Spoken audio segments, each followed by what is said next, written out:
General elections are over. The People's Actions Party won by a landslide again. But behind the dominance lies a question that's becoming harder to ignore. What if the opposition parties, not just one, but several, were actually on to something when it comes to housing? It's not about who has more seats in parliament. It's about whether different policies, ones that never given a real shot, could have made homes in Singapore more affordable for you. Today, we dig deep into that uncomfortable possibility. Let's get real.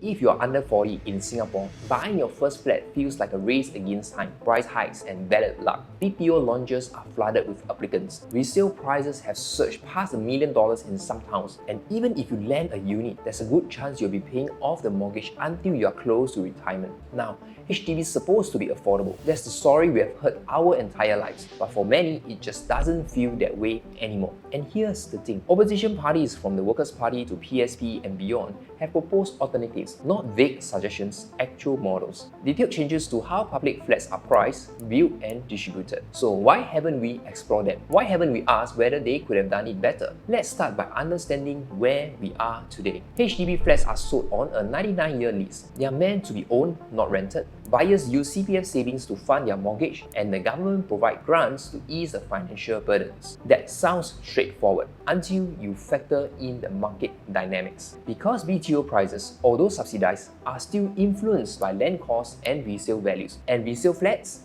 they are entirely market-driven. The moment a public flat enters the open market, it behaves like a private asset. That's where things get complicated. If prices go up, existing owners win, but new buyers lose. If prices fall, affordability improves, but existing homeowners suffer losses. This type of war creates a system where flats are more than just homes. They are investments, they are retirement plans, and that investment logic conflicts with the original mission of public housing. HDB flats were never meant to function like stocks or condos. They were meant to offer long-term, stable, and above all, affordable shelter. That brings us to the opposition parties. Let's talk about the Workers' Parties first. Their housing model takes a radical different approach, one that pegs BTO flat prices not to land costs or surrounding market rates, but to median household income. And that's huge, because if your income is the anchor, not speculative value, you get a pricing model that's stable, fair, and predictable. Imagine a couple earning $6,000 a month. Under the current system, they might pay over $450,000 for a BTO in a mature estate. Under WP's model, the price could be limited to 5 or 6 times their annual income, around $360,000. That's not just numbers. That's $90,000 of breathing room. That means a smaller mortgage, more CPF left for retirement, and less financial stress. Now, let's move to the PSP. PSP has leaned into a lease-to-own model. This allows lower-income families to begin by renting a flat at subsidized rate with the option to convert it into ownership after a period of consistent payments. It's a way to lower the entry barrier. Think about families who don't have enough CPF for a down payment, or young singles starting out without family support. Under current rules, they are left behind.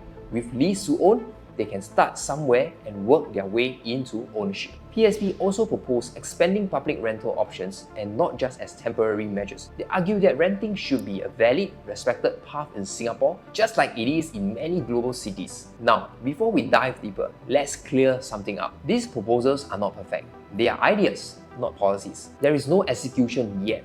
No real-world trial, no outcome data. But that's exactly why we are having this conversation.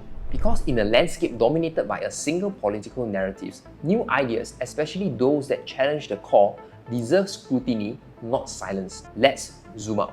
Look at Austria. In Vienna, about 60% of people live in a non-market housing. These units are built by the government, run by housing associations, and priced based on cost, not profit. There are no pressure to resell, no flipping, just stable housing. The Netherlands uses a similar model through housing corporations. Hong Kong has its own home ownership schemes, which applies resale restrictions to maintain long-term affordability. Singapore's model is unique, but not unchangeable. We have shifted before. In the 1960s, all HDB units were rental. Then came the home ownership model. Later, CPF financing was introduced. Each of these was a major structural change. So let's not pretend change isn't possible. But could the opposition's proposals work in Singapore? That's the real question. And it's not simple. Pegging BTO prices to income, for example, reduces volatility. It makes prices more predictable and keeps affordability tied to economic realities. But it also reduces land sale revenue for the government. and resale flat owners, they might see their property value stagnate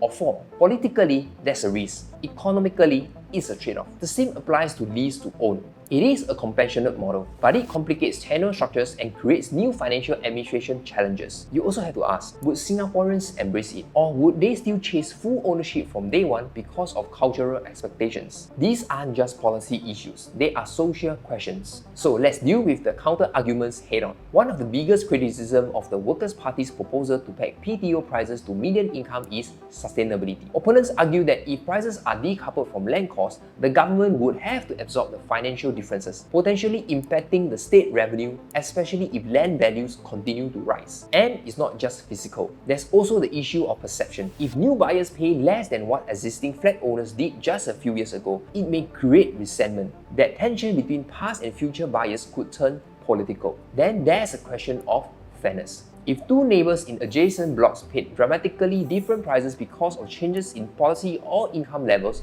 how do you explain that disparity? How do you manage the resale market that follows? A home price to income today might disrupt the valuations tomorrow. Now, let's zoom in on the lease-to-own proposal. At first glance, it sounds compassionate, more accessible, but critics worry it introduces uncertainty in ownership rights. What happens if someone defaults after 5 years of lease payments? Does the government take back the flat? Do they lose everything they have paid? And with rental expansions, another PSP idea, there's an old stubborn stigma. In Singapore, renting is still seen as a failure. It's not something most aspire to, even if they technically can't afford ownership. So while these opposition models could solve real affordability issues, they also require a cultural shift, not just a political change. Which brings us to the big philosophical split. What is the purpose of HDB? Is it an asset building tool meant to help you grow your wealth and retire well? Or is it simply a housing solution, stable, affordable, and reliable, where equity gains are secondary? Right now, we are stuck between both. We want homes to be affordable and we want their prices to rise. We want CPF to remain intact and we use it entirely for housing.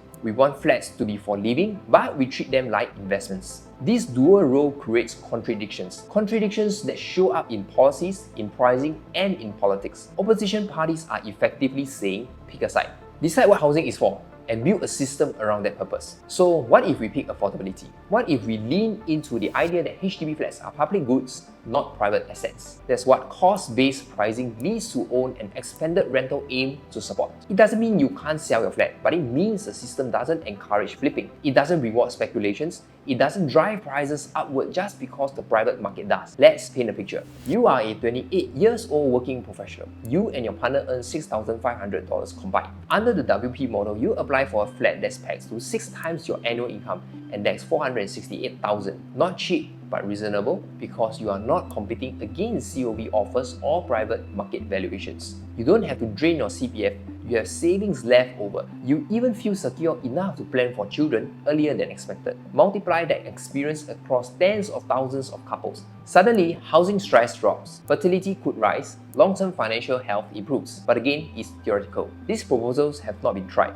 There's no pilot, no data, no execution yet. And that's where the real limitation lies. Because policies is nothing without implementation. We have heard the speeches, seen the manifestos, watched the debates. But until these models are tested, until we see a small-scale rollout or a comparative study, there's no way to know if they will work in Singapore's unique housing ecosystem. It's easy to criticize the current system, harder to build a better one because the stakes are massive. Housing is the foundation of social mobility in Singapore. It ties directly to retirement, marriage, and family planning. Changing it requires not just a new rules, but a new mindset. And that's why, despite all the potential, these opposition's ideas remain on the sidelines. Not because they are unworkable, but because they haven't been given a chance. Let's not forget, Singapore's current system evolved through trial and error. Public rental came first, then came 99-year leases, then CPF housings, then asset enhancements. Each stage was an experiment that became policy. So why stop experimenting now? Why not pilot a cost-based pricing model in one estate? Why not test lease-to-own flats for low-income singles? These aren't radical demands. They are rational next steps, but they require political will. They require us to say, maybe